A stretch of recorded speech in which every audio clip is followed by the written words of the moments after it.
Howdy guys, welcome to Cliff Notes and welcome to the Challenge Double Agents, a recap of episode 2. And it doesn't take long for this show to get going, does it? We see tonight some conspiring, some lying, some betrayals, some double agents. Quite the episode that we're going to get into tonight. But before we do, just a real quick refresher on last week. If y'all recall, we lost Ashley last week after she lost the elimination competition against Natalie. It looks like she's gone for good. Doesn't look like there's any kind of second chances this season or anything else. Now, maybe we're wrong, but I don't think there's going to be. So Ashley is gone. We're down to 29 competitors, and CT, who was Ashley's partner, is by himself for now. We'll see how that works out as we get into the episode tonight. Now, those are about the only things that are clear that we're going to discuss this week. This is a tough week to follow. Again, lots of campaigning strategies, talking back and forth. I think this episode may have made a little more sense if we'd had just about 30 minutes more of conversations between a couple of the key players, just to figure out exactly what the motivations were for a few of the actions that took place. But I've watched it a couple of times, and for the most part, I think I've got a handle on it, and we're going to talk about every bit of it. But before we leave the elimination ring and go on to the next episode, we do have some unfinished business from last week that we get to see how it's resolved. First of all, as the winner of the elimination competition, Natalie has now earned the right. She's won the gold skull, which is fantastic. There's only 10 gold skulls, remember, to get you to the finale. Natalie now has one of them. She's 10% of the finale, if she can stick around, if she can last. But Natalie has earned the right to stick with her partner, Wes, if she wants. Or she can switch to CT, who lost his partner, Ashley, in the competition. Or she can pick any other guy in the house to be her new partner, except for Fessy, because he was the winning team from last week. But other than that, Natalie has her choice of anyone she wants in the house. That's a huge power.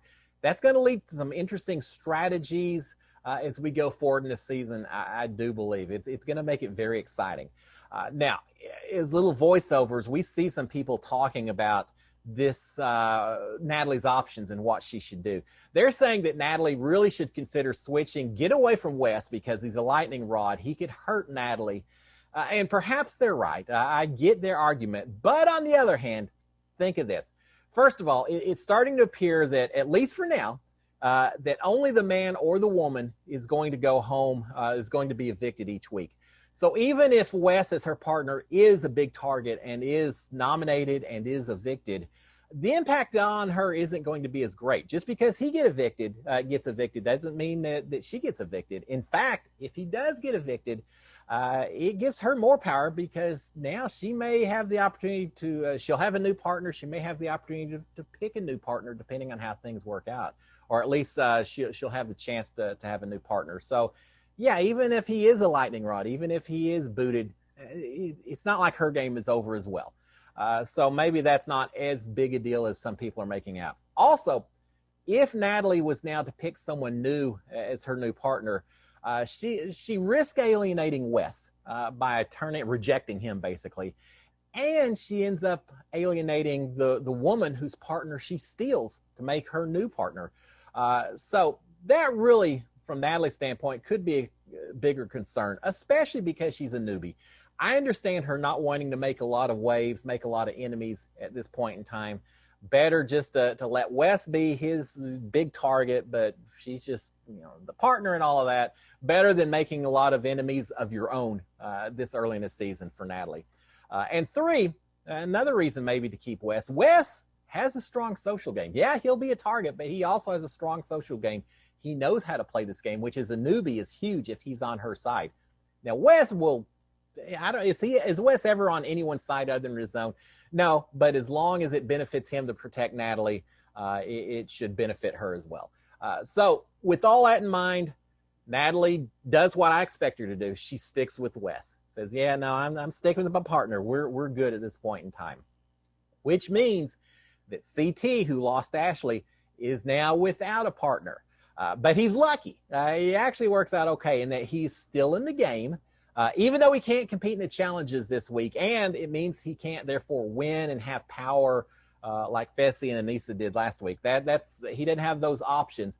But it also means that CT can't get sent home this week. He basically has a week to coast and just play the social game.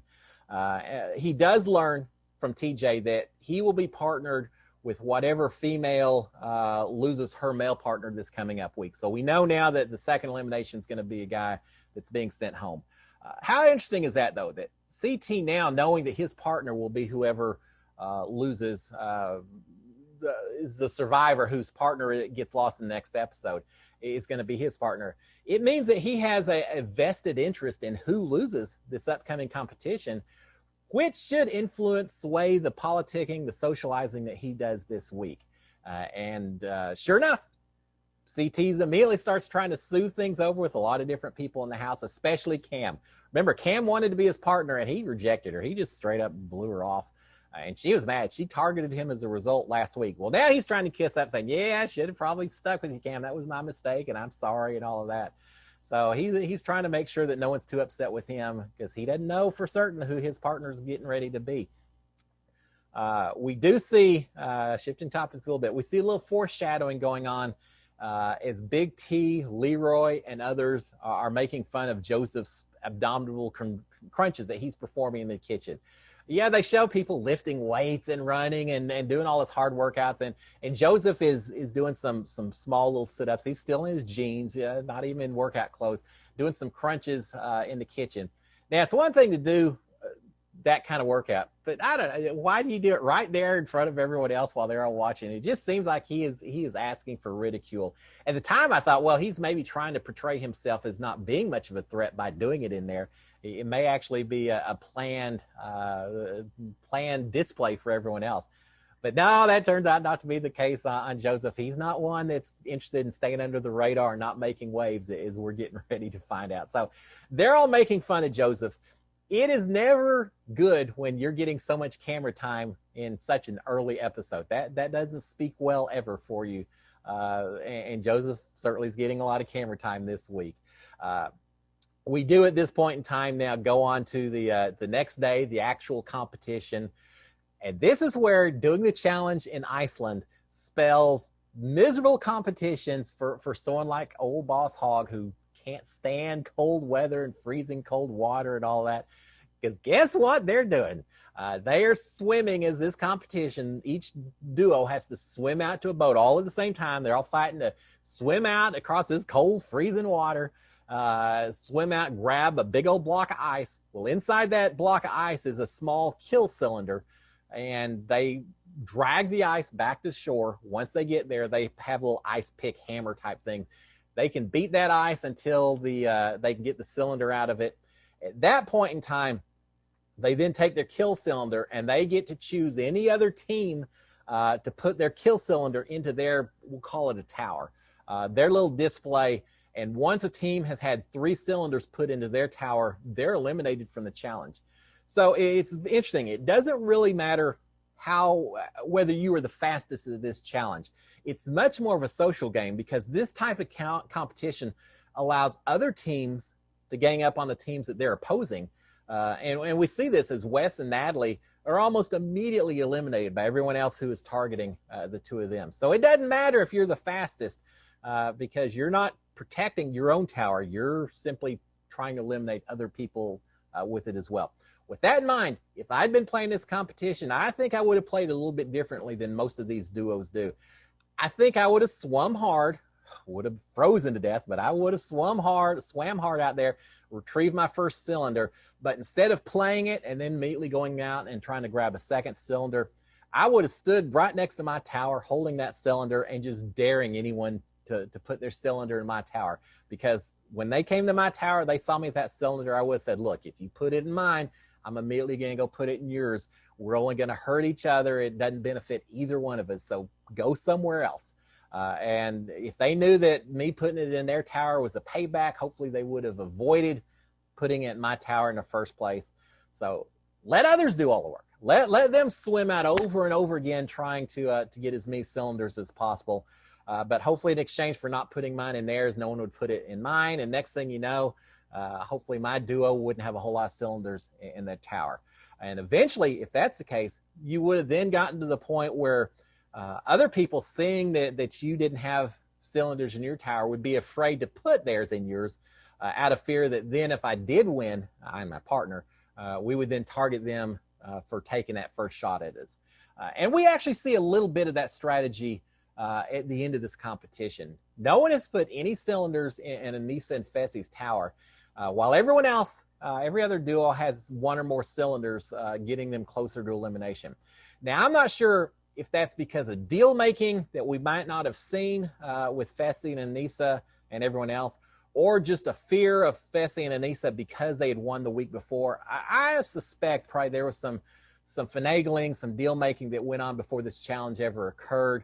But that's where a little more time, an extra half hour would have been great on this episode. But it's already an hour and a half, so I get it. But I suspect some deal making might have occurred. But the crux of it is no one wants to make Anissa and Fessie mad at this point in time because they don't have any cylinders in their tower, and it looks like there's a good chance they could win. So all these other teams are holding their cylinders and not putting it in anyone's tower. It would have been so easy for just one person, one duo, to say, let's go get Fessie and Anissa. And there were 3, 4, 5 teams that all could have immediately gone over, put their cylinders in Anissa and Fessie's tower. They would have been immediately eliminated, so they wouldn't have had power this week. But no one was willing to pull the trigger to be the first one out of fear that maybe the rest of them would then turn around and not put it in Fessie and Anissa's. And now you're the chump who pulled the trigger and you're going to potentially be the target. So no one wants to be the one to pull the trigger. They throw the towel in instead, and they basically just all put their cylinders in each other's towers, eliminate everyone else, and Fessie and Anissa win the whole thing. Now, why do they do that? Why do they throw in a towel? I think there's 2 main reasons that probably led to them doing that. First of all, by virtue of the fact that they're still alive, it means that no other teams were ganging up on them. By still being alive, it means that they probably all think that they likely aren't a target to the majority of the house, to the majority of the people. So why make waves? And second, if they did put their cylinder in Fessie and Anissa's tower and Fessie and Anissa still end up winning, well, now they become one of the primary targets for Fessie and Anissa, and that's a strong duo. It's a strong team. So you don't want to make them mad, especially if you don't think you're going to be a target anyway. So again, why make waves? And so as a result, they throw in a towel. Fessie and Anissa have now won the challenge competition for the 2nd week in a row. That's huge for them. That duo is looking great because now, because they've won for another week, it means another week where no one else in that house is going to discover that the secret votes to send a duo to elimination aren't really as secret as they think they are. That is powerful information to have. And with that in mind, let the campaigning begin. Now we know that Fessie and Anissa are going to be deciding the duo that goes up against whoever the house votes into the elimination arena. And so we're going to start seeing some campaigning immediately. And this is where the foreshadowing of Joseph comes into play, as he immediately comes into the house and starts offering himself up, saying, I want to go up against Wes. Put me in. I want to go up against Wes. A big mistake, I think. Yeah, now I know last week I said in very short order, I think everyone's going to be fighting to try to get one of these competition slots because there's only 10 gold skulls. But I still think it was a mistake this early in the game. I think it's, and here's the other thing. If you want to go into the competition, it's probably, instead of volunteering right now, it's probably better to let another duo get voted in by the house. And then you campaign to Fessie and Anissa that you want to go up against them, because then you know who your target's going to be, who your competition's going to be. Potentially even wait until you get to the arena itself, see what kind of competition you think it may be, and then holler at Fessie and Anissa, say, put me in, put me in. But Joseph doesn't do that. He immediately, as soon as they get back, starts saying, I want to go in. I want to go in against Wes. Joseph is so certain that Wes is going to be the target who's picked, and he's decided that that's his hill to die on it. He wants to take out a big target. He thinks he can take out Wes, get that gold skull, and be set. Things don't always go exactly the way you think it's going to go, Joseph, especially in this game. But Joseph, as I said, I think it would have been better to wait until you knew for certain who your target was. And Joseph tries to do this. He starts arguing later, saying, yeah, I want y'all to put Wes in, and then Fessie and Anissa, I want y'all to put me in up against them. Well, it's too late, Joseph. You already opened your big mouth. And everyone else has already heard a name thrown out there of who to send in, and they're happy for the most part to do it. That doesn't help Joseph's case any.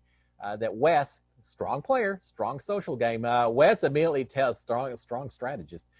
Wes immediately tells everyone, says, "Look, yeah, you could vote me in right now, but you're much better off vote Joseph in, and then let Fessy and Anissa vote me in," which you know they're going to do, guys. And that way, the only person I'm mad at is Fessy and Anissa. Y'all don't have any blood on your hands, and so why would you vote me in right now? Why would you do that and then make yourself a target for me? Because I'll be mad at you if you do it. That's brilliant by Wes, by throwing out that narrative. He's trying to get him to vote Joseph in. If he then does get put in by Fessy and Anissa, he's got to feel comfortable that he probably could beat her. He thinks he's got a better chance against Joseph than a lot of people in the house. So Wes works his magic, and Joseph's opened his mouth a little too early, and Joseph's going to pay the price for it. Now, as I said, I do think people eventually are going to be fighting for to get one in the elimination arena to get the chance to win a gold skull. But I still, for Joseph's standpoint, he's a newbie. He's still trying to figure out the game. I think it was a little bit too early. But props to Joseph for his willingness to take a chance early. Again, go big or go home. We'll see which one of those happens. I don't think it's looking good. But yeah. All right. With that in mind, Big T is Joseph's partner. She is certainly loving this. Now, you would think partners would support each other, but she's not been impressed with him so far. She can't even get his name right. She calls him Jacob a couple of times. She is seeing Joseph getting eliminated as an opportunity to get a new partner, and a new partner in CT, because again, CT is the lone agent at this point in time. They've already been told that whoever gets eliminated next, their female partner is then going to be CT's new partner. She's viewing CT as a definite upgrade from Joseph. So I think she's happy. She likes the way this is going. Now, with Joseph, she acts a little upset with him that he offered this up without talking to her first and everything else. But I think it's more about her just realizing that he doesn't trust her, that he didn't even think it was important to tell her.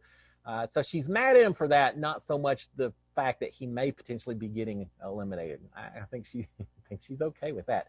That's not a strong duo when you got one person actively campaigning against you or hoping that maybe you head out the door. But Joseph gets his wish. Even though he tried to backtrack a little bit, he gets his wish. He is voted into the elimination competition, which does not make Anissa and Fessy happy at all. They wanted everyone to vote in Wes and Natalie. And it took me a little while to figure out, why did they want Wes and Natalie in to get voted in instead of them doing it? And I think after watching a few times, I think it's because I think they plan to put up Wes's tightest buddy, Devin, one of his tightest people in the house. They wanted Wes to get voted in by the house. Then they could have put Devin up against Wes. And again, those are two tight guys that are not aligned with Fessy and Anissa. And so by putting them up against each other, you guarantee that one of them is going home. So that's what they were hoping for, I think. But turns out that's not the case, because the house voted Joseph and Big T into the elimination arena again. But as we said before, the secret votes that the house makes aren't really secret votes, as Fessy and Anissa know, no one else. And they see, as a result of that, they see that most of the contestants voted for Joseph and Big T instead of Wes and Natalie, like they wanted to happen. And that includes Fessy's Big Brother alumni, and also Kyle, who had lied and said, "Oh yeah, I voted for Wes and Natalie to go in." Well, he didn't. And now Fessy and Anissa know that he lied straight to their faces about it, and they're not happy at all about that. Now, it makes sense from Kyle's standpoint. He is assuming, I think, that if Wes isn't voted in, that then Fessy and Anissa will pick Wes to go into the elimination arena.